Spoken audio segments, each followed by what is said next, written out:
बिस्मिल्लाहिर्रहमानिर्रहीम। अस्सलाम वालेकुम नाज़रीन, उम्मीद और दुआ करता हूँ कि आप लोग जहाँ जहाँ पर होंगे खैर आफियत से होंगे। नाज़रीन, पिछले कई हफ्तों से आई बिन रिपोर्टिंग कि all is not well in house of Sharifs. Sharif खानदान, मौजूदा हुकूमत सब ठीक नहीं चल रहा। जिस तरह एक सफ़ा पीक पे था, कुछ ना कुछ मामलात कहीं ना कहीं पर ख़राब ज़रूर हैं। दो तीन मिसालें हैं, सिर्फ मैं वो आपके सामने रखूंगा और वहाँ से देखने की कोशिश करते हैं कि मौजूदा हालात वाक़यात जा किस तरफ रहे। सबसे पहले, आज रात जो गुजरी है, हमारे बड़े सीनियर एक एंकर पर्सन है जनाब मोहम्मद मालिक साहब, एयर वाई न्यूज़ के ऊपर शो करते हैं। उन्होंने अपने शो के अंदर एक धमाका खेज किस्म की खबर ब्रेक की और धमाका खेज किस्म की खबर ये थी कि जनाब 2000 अरब रुपए की करप्शन हुई है। उसके ऊपर पिछले के 2-3 सालों के अंदर, जब से शहबाज साहब, मरियम साहबा, केयर टेकर सेटअप 2-3 साल यही सारे बनते हैं ना, तो ये सारा जो टेन्योर है इसके अंदर 2000 अरब रुपए की करप्शन हुई है। उस 2000 अरब करप्शन के ऊपर टॉप के जो अफसरान हैं, ऑब्वियसली वो मिलिट्री इस्टेब्लिशमेंट की जानिब इशारा कर रहे थे, तो उनकी 2 मुलाकातें या 2 मीटिंग्स हो चुकी हैं और वहाँ पर ये डिसाइड किया गया कि जनाब इस करप्शन को रोका जाए, इसके पैसे को वापस लाया जाए किसी तरह से। 500 अरब रुपए के पहले कुछ केसेस हैं जिनको पहले स्ट्रीमलाइन किया जाएगा, उन पैसों की रिकवरी जो है उसको मेक श्योर करने की कोशिश की जाएगी। अब इसके अंदर ठेकेदार भी हैं, इसके अंदर सियासतदान भी हैं, इसके अंदर अफसरान भी हैं, अकॉर्डिंग टू मोहम्मद मालिक साहब से खबर।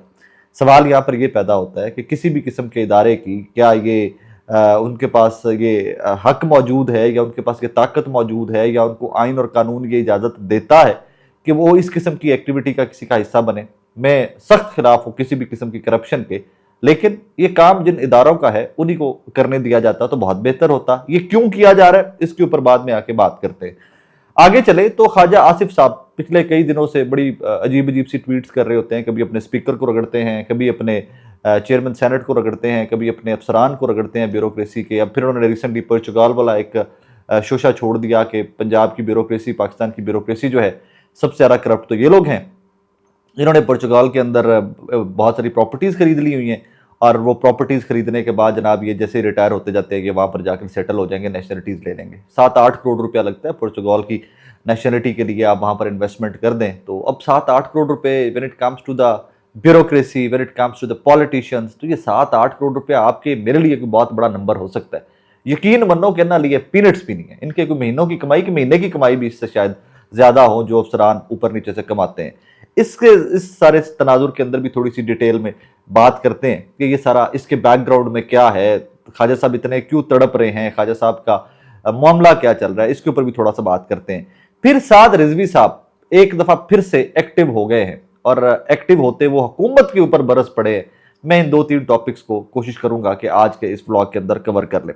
सबसे पहले तो करप्शन, 2000 अरब, पता नहीं आर्मी चीफ की बात कर रहे हैं, डीजी आईएसपीआर की बात कर रहे हैं, डीजीआई की बात कर रहे हैं मोहम्मद मालिक साहब, लेकिन उन्होंने कहा जी टॉप की जो मैनेजमेंट है, टॉप के जो अफसरान हैं, उनकी 2 मुलाकातें हो चुकी हैं, 2 मीटिंग्स हो चुकी हैं और डिसाइड कर लिया गया कि जनाब ये 2000 अरब की जो करप्शन है ये रिट्रीव करनी है। 500 अरब रुपया पहले फेज के अंदर पिक किए जाएंगे, ठेकेदार पिक किए जाएंगे, अफसरान पिक किए जाएंगे, सियासतदान जो इन्वॉल्व है। एक तो मैं ये आपको जाती नॉलेज की बिना के ऊपर बता रहा हूं क्योंकि मैं वो बीट्स कवर करता रहा हूं अपने करियर के अंदर। जहां पर कंस्ट्रक्शन होगी, जहां पर कंस्ट्रक्शन होगी वहां पर किकबैक्स की मद में, वहां पर कमीशन की मद में, वहां पर करप्शन होगी ही होगी। इसमें तमाम के तमाम सियासतदान जो है ना, को बड़ा नीट एंड क्लीन सियासतदान है ना आपका, तो वो भी इसको हक समझता है कमीशन को। कहीं पर 8% है, कहीं पर 10% है, कहीं पर 15% है। प्रोजेक्ट टू प्रोजेक्ट वेरी करता है। मैं आपको एक मिसाल देता हूं। पिछले दिनों के अंदर एक कोई 60-70 करोड़ रुपए की सड़क बनी है, ठीक है जनाब, बन रही है, अभी भी अंडर कंस्ट्रक्शन है। मैं अगर कोई डिटेल्स किसी महकमे को चाहिए होंगी तो मैं उनके साथ वो डिटेल्स भी इन डेज टू कम शेयर कर दूंगा। 48 करोड़ का पहला उसका टेंडर था, आई थिंक उसके बाद कोई रिवाइज होगा या हो गया होगा।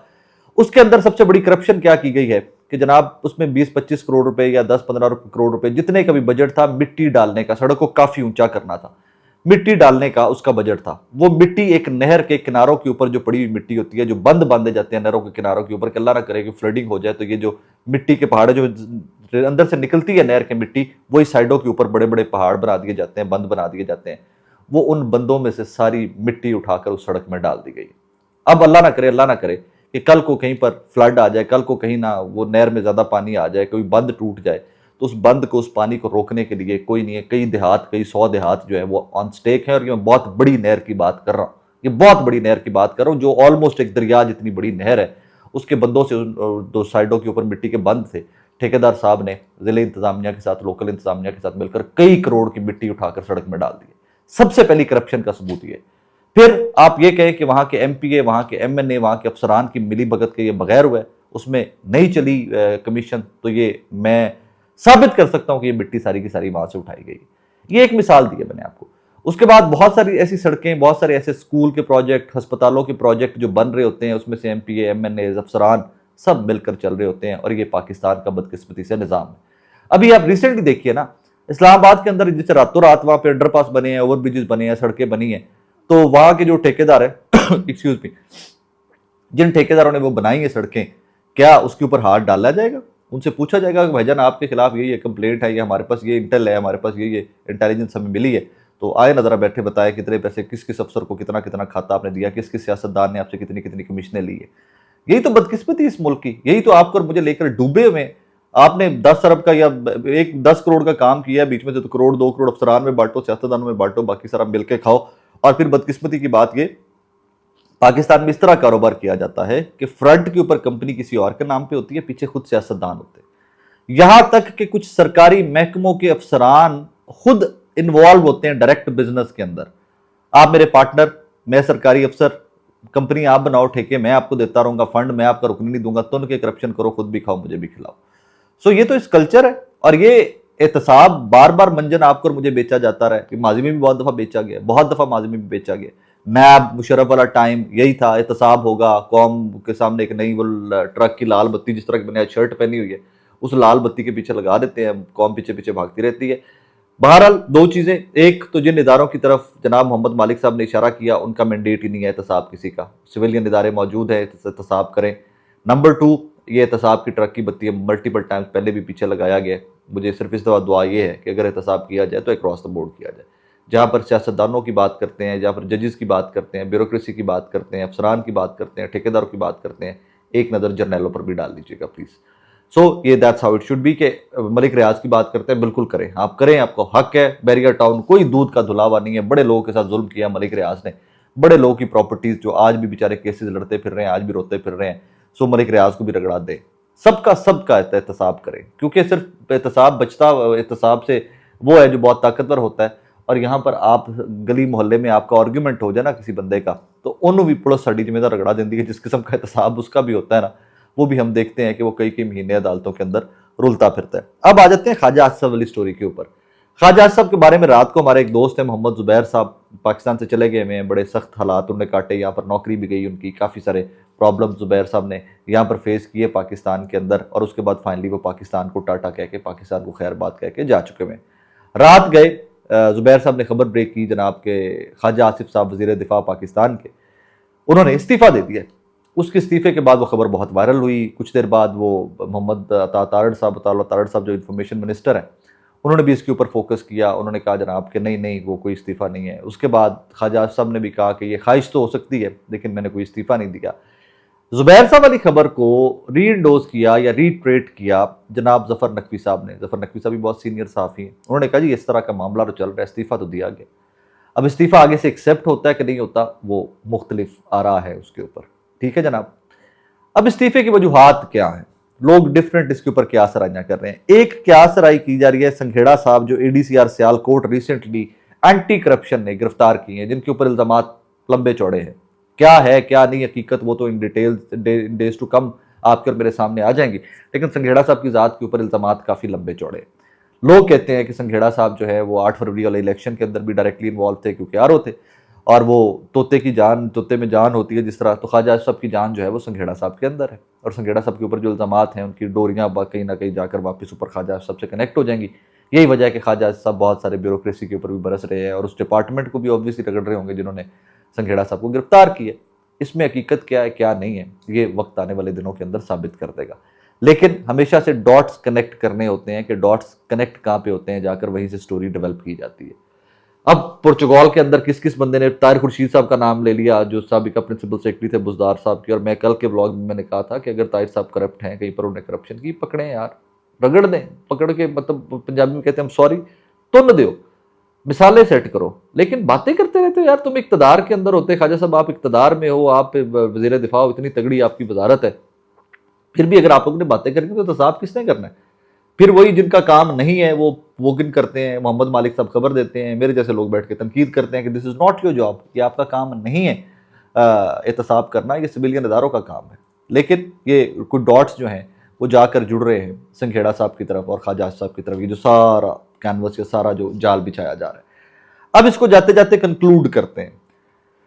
साद रिजवी साहब एट वंस खड़े होकर स्टेटमेंटें देना स्टार्ट हो गया और वो स्टेटमेंटें उनकी निकाल कर बहुत वायरल कर दी गई कि ये सारे फॉर्म 47 वाले हैं, इनके तो 17 सीटों के ऊपर जीते में PMLN। ये सारे के सारे शुगर माफिया से कहानी स्टार्ट होती है। शुगर माफिया मोहम्मद मालिक साहब भी टेकअप करते हैं, पूरे मीडिया को बेलगाम छोड़ दिया जाता है कि ठोक दो शुगर इशू के ऊपर, वरना हमारी क्या औकात सर, नौकरानी की औकात कि हम शुगर इशू के ऊपर बात कर सके। अरबों के इश्तेहार लें इसी हुकूमत से और इसी हुकूमत के वजीर आजम या इसी हुकूमत के वजीर आजम के बेटों के खिलाफ या शुगर माफिया के खिलाफ हम बात कर सके, हमारी क्या औकात। लेकिन हम सब ने बात की, बात इसलिए की कि जनाब किसी ने रोका टोका नहीं इसके ऊपर, कहा ठोको शुगर इशू के ऊपर। शुगर इशू आया, करप्शन के इश्यूज आ गए, संघेड़ा साहब गिरफ्तार हो गए, ख्वाजा आसिफ की स्टेटमेंट्स आना स्टार्ट हो गई, ख्वाजा आसिफ के इस्तीफे की बातें स्टार्ट हो गई। उसके बाद साद रिजवी साहब बहुत वायरल हो जाते हैं, वो कहते हैं इनकी औकात के 17 सीटा ने पल्ले कख नहीं है, ये तो मैं भी दूसरे नंबर पे था, पहले पे तो इतना ईमान ताहिर सादिक साहिबा थी अटक से।